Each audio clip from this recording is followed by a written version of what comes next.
All right, I want you to picture waking up tomorrow morning, walking outside, and just placing your hand on the trunk of a massive oak tree.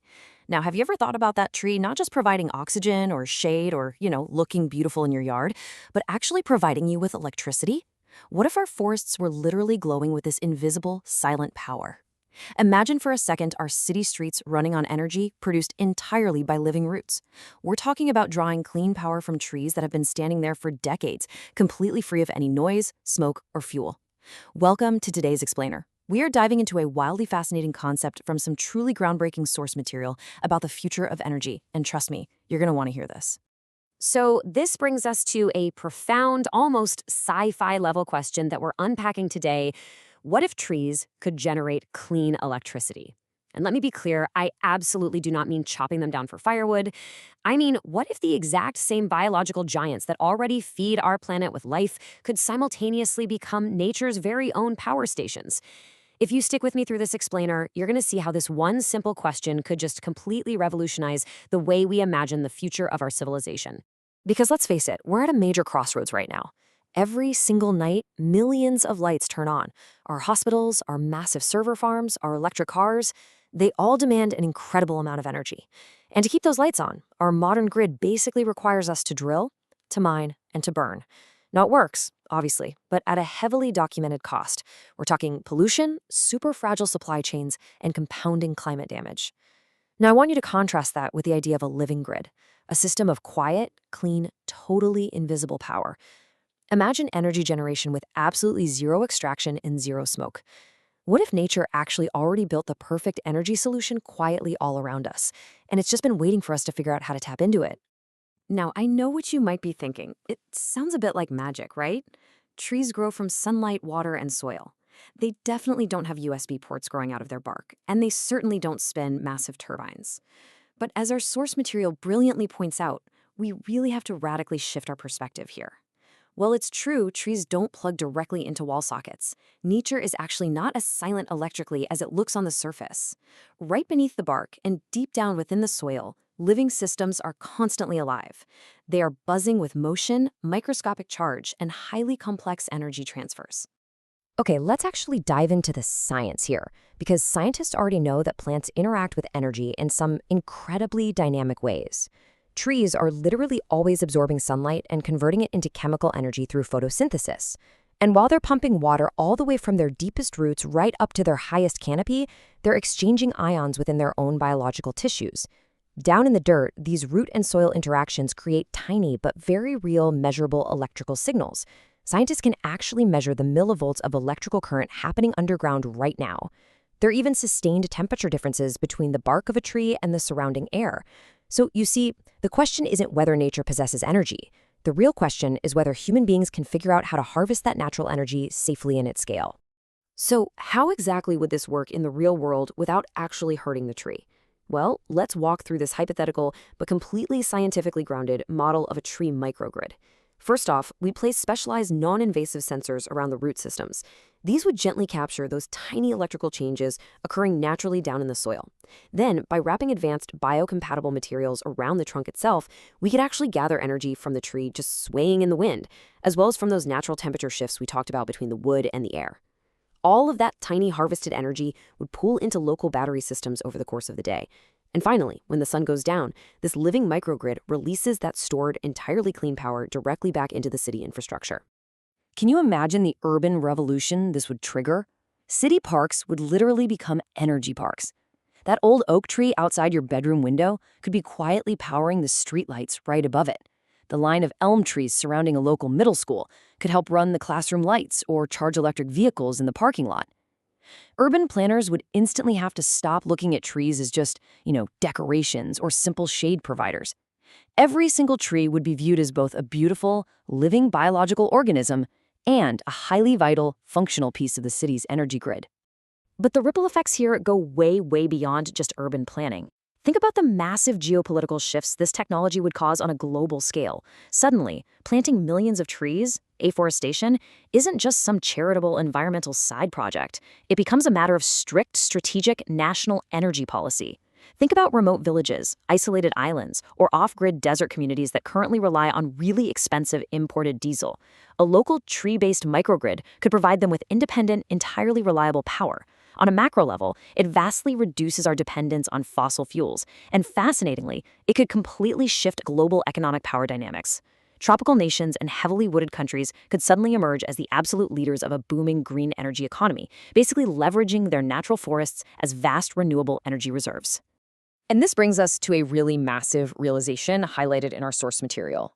The text puts it like this: destroying a forest would not only mean losing biodiversity, it would also mean losing power generation potential. Illegal logging would become an energy crime. I mean, think about how radically that changes human incentive.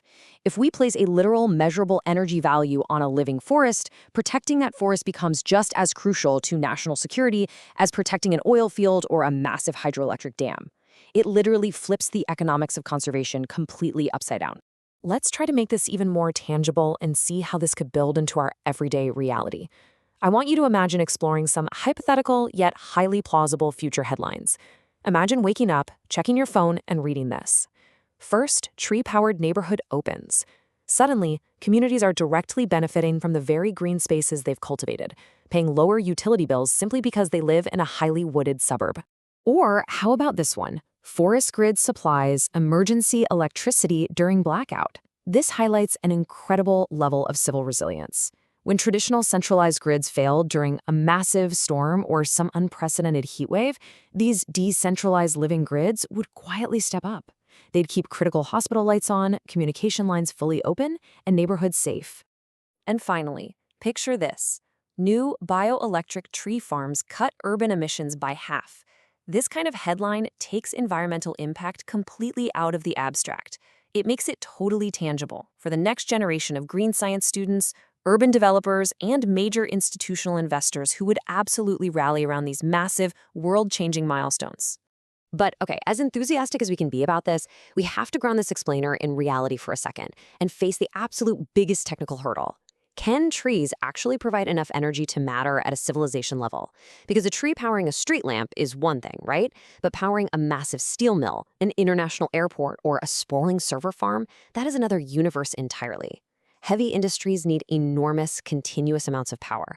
If this bioelectric technology becomes highly efficient, yeah, it could act as a massive supplementary power source worldwide. But if it's less efficient, it might remain a brilliant but fairly niche tool for powering low-energy agricultural sensors and rural off-grid communities. But honestly, either way, it forces us to deeply redefine what a viable power source even looks like.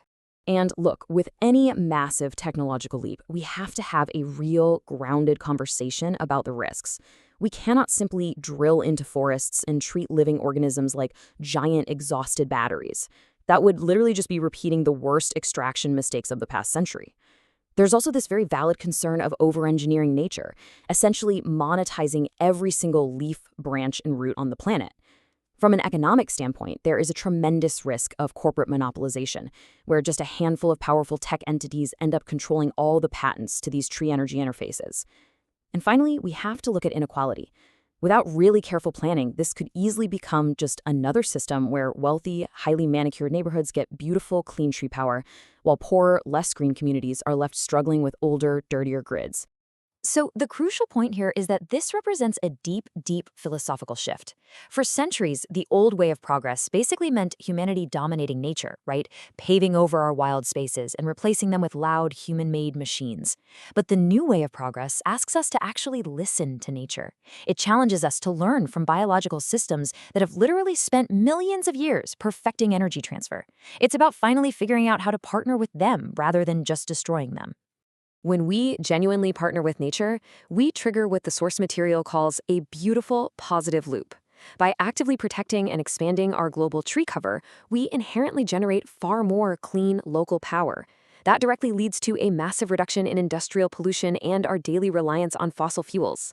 And because the air and soil become cleaner, we end up fostering even healthier forests and stronger ecosystems, which in turn brings us right back to the beginning, providing us with an even greater, more robust energy capacity. Nature and civilization finally stop fighting each other and start fundamentally feeding each other. When you step back and look at the whole evolution of human power, the gravity of this becomes so clear. In ancient history, our mastery of fire fundamentally changed human behavior, diet, and evolution. Fast forward to the industrial age, and the discovery of coal and oil basically dictated global economics, sparked wars, and totally redesigned daily life. In our present day, the shift to solar and wind is actively reshaping infrastructure, trade, and national policy. The source material points out something really profound. Every great power source changes us at our core. If tree electricity becomes a pillar of our future, it will absolutely change our behavior too. But whether it changes us for the better, well, that's going to depend entirely on our values, not just our tech. Which leads me to one of my absolute favorite takeaways from our material today. The most powerful inventions are not always the ones we build from scratch. Sometimes the most powerful inventions are the ones nature was already offering us, waiting for us to understand them. Humans have always had this deeply emotional, almost spiritual connection to trees. We sit under them for comfort, we build our tree houses in them as kids, we plant them in memory of the people we love.